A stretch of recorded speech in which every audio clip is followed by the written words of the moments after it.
Hi guys, it's me Felbert and welcome to our program Jesus Will Come Again.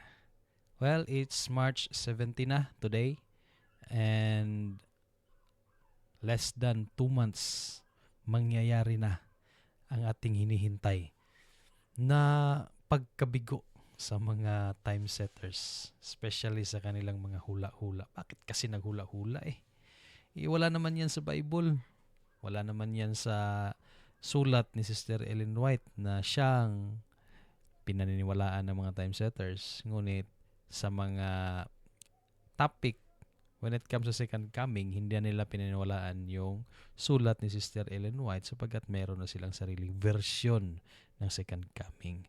Diba? So, alam natin na naghula-hula sila. May 15, 2026, babalik ang Panginoon. Second coming daw yan.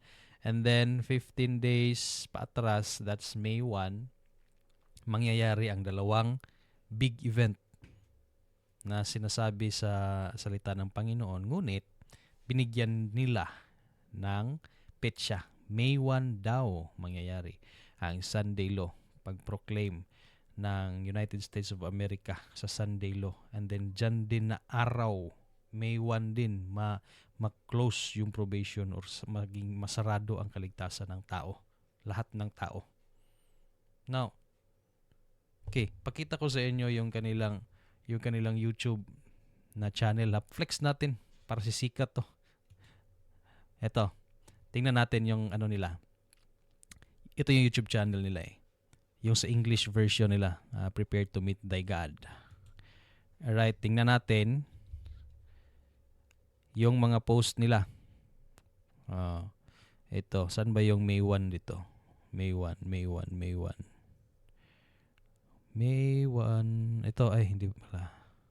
Ito, May 1.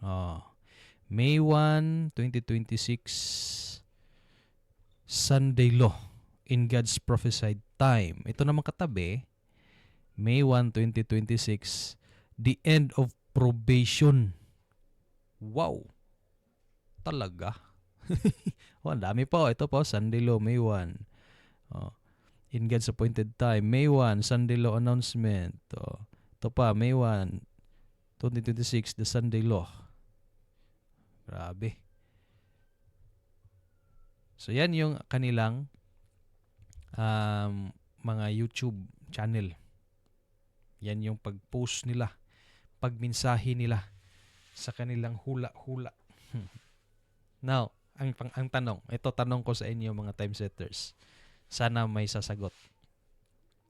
Sa May 1 na yan, 2026, di ba sabi ninyo Sunday Law? Tapos sabi ninyo, sa Amerika magsisimula.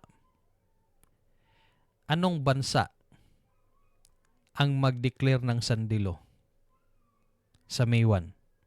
Lahat? Globally? Worldwide? Lahat ng bansa? Sabay-sabay? Akala ko ba mauuna ang USA? Tapos susunod ang mga ibang bansa. Ibig bang sabihin pag mag-declare ang United States of America ng Sunday Law, siguro pagpalagay natin pagpasok ng ano ba oras ng pasukan ng trabaho nila?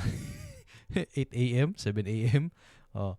Pagpatak ng alas 7 ng umaga, declare si President Trump. Sunday Law na. Ibig sabihin, buong bansa automatic susunod kaagad. Ha? Tapos siguro ilang oras magiging test na kaagad yan sa bayan ng Diyos. Ha? I-declare kaagad na magiging batas na ito, yung hindi susunod, papatayin, hindi ka na makakabili, hindi ka na makakabenta ng mga produkto mo. Ganon ba kaagad-agad? Ha? Kasi same day close of probation di ba? Hindi nyo ba naisip yan? Problema na naman yan. Ano na naman yung sasabihin ninyo? Ha? Bahala na ang Diyos dyan. Problema na niya yan. Ganyan na naman ba yung sasabihin ninyo? Kagaya doon sa issue ng time zone. Kasi babalik daw ang Panginoon 9 a.m. midnight, 9 a.m. to 11:59 p.m. Hindi mangyayari yun kasi iba-iba yung time zone eh. Tapos sinabi nila, Diyos nang bahala dyan. Walang imposible sa kanya, gagawin niya yan. Ito na naman, problema na naman to. May 1, 2 big events yung sinasabi ninyo na mangyayari. Paano mangyayari yan? Ha? Hindi talaga, imposible talagang mangyari yan. Sa salita ng Panginoon, the image of the beast will be formed before the close of probation. Alam ninyo yan, mga time setters, na yung image of the beast is the America. And then, she will become a fully grown image of the beast when she declared Sunday law. Universally. Bakit universally? Kasi mauuna sila and then susunod na naman yung mga iba't ibang mga bansa. Pero hindi yan mangyayari sa isang araw. And at the same time, isang araw lang din yan ipapatupad sa buong bansa, sa buong mundo. And then yan na yung magiging test. Paano yun? Ayan na naman. Sasabihin nyo na naman, Diyos na ang bahala dyan, Brad. Siya naman yung babalik. Problema na niya yan. Paano niya yan gagawin? Hay nako. Magsiayos kayo mga time setters. Malapit na. Malapit na. Alright. Para tuloy akong parang ginagalitan ko yung bata dito Okay. Sana lang na titino na kayo. Alam ko naman matino naman kayo. Alam ko naman mga bright boys kayo eh. Ilagay nyo lang sa tama. Okay? Ilagay nyo lang sa tama kalalagyan yung pagiging bright ninyo. Ibig sabihin, isunod ninyo sa kung ano yung nasulat na salita ng Panginoon. Huwag yung sariling interpretation, own idea, own theory. No. May aklat na tayo eh. May Bible na tayo. Guide yan.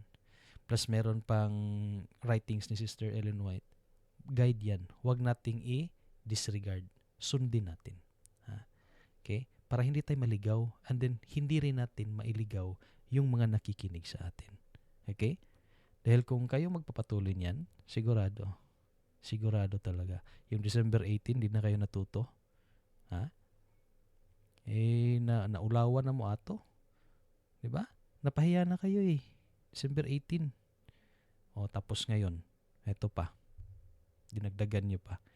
So sana madala na kayo. Sana makakuha na kayo ng leksyon dun sa mga past na mga failed prophecy ninyo. Alright? So, thanks for watching. God bless and amping takanonay. Bye-bye.